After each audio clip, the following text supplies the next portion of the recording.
राधाकृष्णन देश के नए उपराष्ट्रपति होंगे? Can I have me and Harshvardhan ji and Avdesh ji, all three of us journalists on air right now with this breaking news.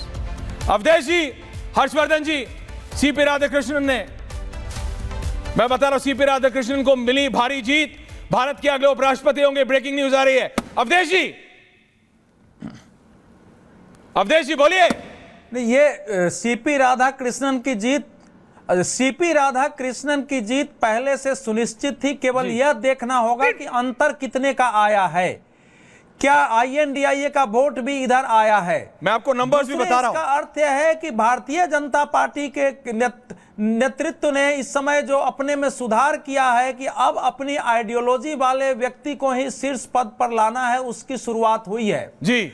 और जब राहुल गांधी स्वयं मलेशिया चले गए और उन्होंने इसका प्रचार नहीं किया और जो स्थिति बन गई थी, BRS ने स्वयं को चुनाव से अलग कर दिया, BJD ने अलग कर दिया, अकाली दल ने अलग कर दिया, तो यह स्पष्ट हो गया था कि बी सुदर्शन रेड्डी के पक्ष में INDIA 377 हाफवे मार्क था। तो सुदर्शन जी को सिर्फ 300 वोट मिले। अवधेश जी आप ठीक कह रहे हैं, सुदर्शन जी को सिर्फ 300 वोट मिले। हर्षवर्धन जी 452 वोटों से, राधाकृष्णन जी, हर्षवर्धन जी 452 वोट, 452 वोट्स के साथ राधाकृष्णन जी अगले उपराष्ट्रपति हैं। क्रॉस वोटिंग हुई है। हर्षवर्धन जी, अवधेश जी को भी रखिए। हर्षवर्धन जी। ऐश्वर्या जी, इसका सीधा सा मतलब है राष्ट्रवाद बनाम नक्सलवाद में नक्सलवाद के साथ बहुत से विपक्षी सांसद नहीं खड़े हुए।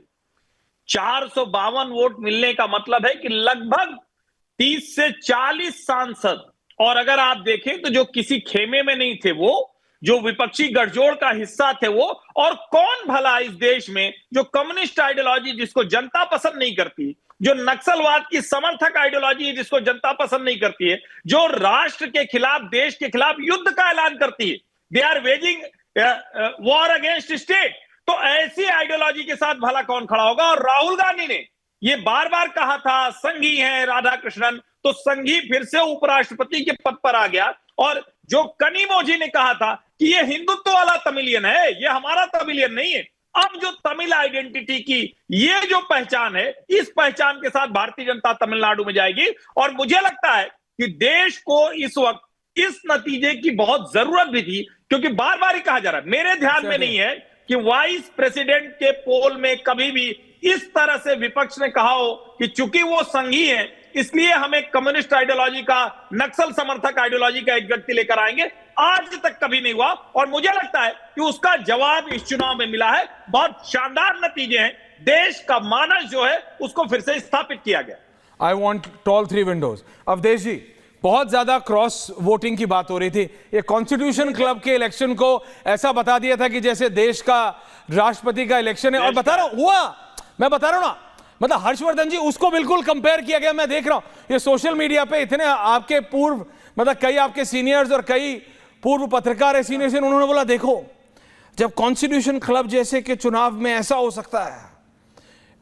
सकता है कि नीचे से जीत को निकाल के ले जाए, तो ये तो उपराष्ट्रपति का चुनाव है, तुम्हें पता नहीं है ऐश्वर्या कपूर क्या होने वाला है। अब ये नंबर्स देखिए आप। अवधेश, ऐश्वर्या वो बड़े उम्मीद से हो गए थे, वो तो प्रधानमंत्री भी बदलवाने लगे थे, उनका तो जो मन है वो करने लगे। True that. अवधेश जी नहीं, कॉन्स्टिट्यूशन, ऐश्वर्या जी, कॉन्स्टिट्यूशन क्लब के चुनाव में मैं वहां स्वयं उपस्थित था, मेरी तस्वीरें भी चल रही थी। वहां सोनिया गांधी और मल्लिकार्जुन खड़गे पहले वोट डालने आए। उन्होंने राजीव प्रताप रूडी जी के कंधे पर सोनिया जी ने हाथ रखा लोगों के सामने और कहा कि don't worry we are with you, और वो लोग जो वहां खड़े थे उन्होंने इसकी चर्चा नहीं की जाके लिखने के समय। अमित शाह और जेपी नड्डा तो शाम को वोट डालने आए करीब 4 बजे के आसपास। But that is not my point of discussion. Avdhesh ji आप मेरी बात समझिए, वो सारी क्रॉस वोटिंग, वो सारा क्रॉस वोटिंग जो अभी सीपी राधाकृष्णन जी को 452 वोट मिले, क्रॉस वोटिंग कहां से कहां हुई है? नंबर्स डोंट लाई, नंबर्स गलत नहीं बोलते। 452 और 300, देखिए 27 वोट 425 की संभावना थी, तो 27 वोट तो क्लियर दिख रहा है कि अतिरिक्त आया है 27, जिसमें 4 वोट तो उसका जगन मोहन रेड्डी का मैं मान लेता हूं, 4 उसने घोषित किया है। लेकिन ये 23 वोट जो है वो किधर से आए हैं? क्या शिवसेना के की ओर से आया? अंतरात्मा से आए हैं सर। जानना पड़ेगा क्या 23 वोट में अंतरात्मा की आवाज से आए हैं।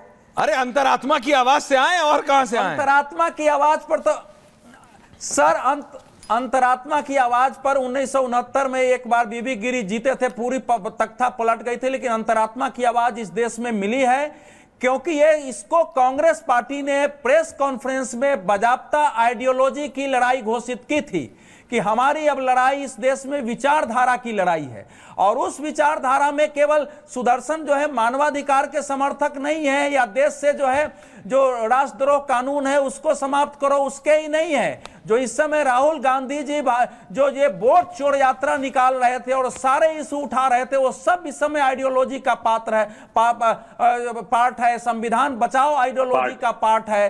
तो इसके बावजूद अगर विपक्ष यूनाइट नहीं रहा है, लोगों ने इस ओर आके वोट डाला है, लोगों उसके नेताओं ने चुनाव का बहिष्कार कर हम वोट नहीं डालेंगे, तो इसका मतलब है कि आइडियोलॉजिकली बैटल में भी राहुल गांधी जी की जो नारा है जो कांग्रेस का लीडरशिप है उसकी ये पराजय हुई है। ये सुदर्शन की पराजय नहीं है क्योंकि आप विपक्ष को यूनाइट नहीं कर सके, आप लेकर के आए थे, इसलिए यह पराजय कांग्रेस नेतृत्व की है। मैं सुदर्शन जी की पराजय इसमें बिल्कुल नहीं मानता हूं, उनको तो पराजित होना ही था। सुबह जब वो जा रहे थे तब पत्रकारों ने सवाल पूछा, उन्होंने इरिटेट होकर कहा कि क्या एक ही सवाल का हर जगह जवाब दूं, थैंक यू।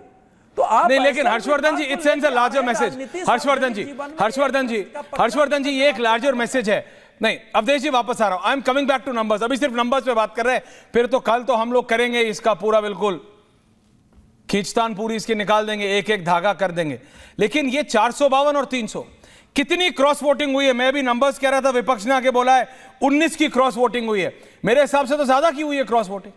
हर्षवर्धन जी नहीं 19 नहीं है, 414 का नंबर था, और अगर सब जोड़ भी लें तो भी कम से कम 30 की क्रॉस वोटिंग तो हुई ही हुई है। और मैं इसको क्रॉस वोटिंग नहीं कहूंगा। ऐश्वर्या जी जो आप कह रहे हैं वो देश को जरा ध्यान से सुनना चाहिए। जब सीपी राधाकृष्णन जी की उम्मीदवारी एनडीए ने घोषित की तो क्या उम्मीदवारी घोषित करते हुए कहा गया कि हम एक संघ के स्वयंसेवक होने की वजह से कर रहे हैं? ये दबाव था भाजपा पर, क्योंकि धनखड़ जी का अनुभव बहुत खराब था। और मैं तो बार बार कहता हूं कि नॉमिनेटेड और कॉन्स्टिट्यूशनल पोस्ट पर किसी भी वैचारिक पार्टी को अपने वैचारिक लोगों को ही रखना चाहिए, बाहर से लोगों को, आयातित लोगों को नहीं। उनको आप चुनाव लड़ाइए, सब कुछ करिए, फिर एक समय की बात हुई। लेकिन जरा सोचिए, कनिमोझी का पहला बयान आया, ये हिंदुत्व वाला तमिलियन है, तमिलियन नहीं। राहुल गांधी ने कहा कि हम संघ के लोगों को आने नहीं देंगे। उसके बाद क्या हुआ? बाकायदा सुदर्शन रेड्डी जी ने कहा, अपनी आइडियोलॉजी बताई, और उन्होंने कहा कि हाँ मैं संघ को पसंद नहीं करता हूं। इस देश में एक ऐसा संगठन जिसने देश के लिए काम करने का एक उसका बड़ा उदाहरण रहा हो, जिसके ऊपर बेवजह 3 बार प्रतिबंध लगा हो, आज भी आप कहते हो संघी है?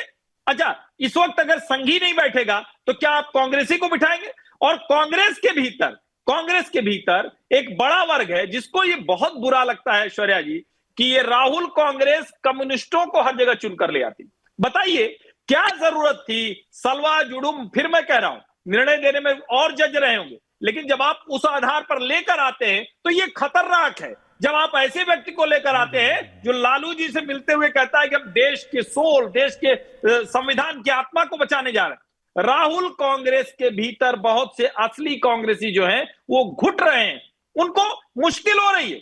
वो लोग भला कैसे किसी नक्सलवाद समर्थक के व्यक्ति के साथ खड़े हो जाते हैं? एक तरफ देश का गृह मंत्री कह रहा है कि मार्च 2026 तक हम राष्ट्र के खिलाफ, देश के खिलाफ युद्ध लड़ने वाली इस विचारधारा को, आतंकवादी विचारधारा को समाप्त करेंगे।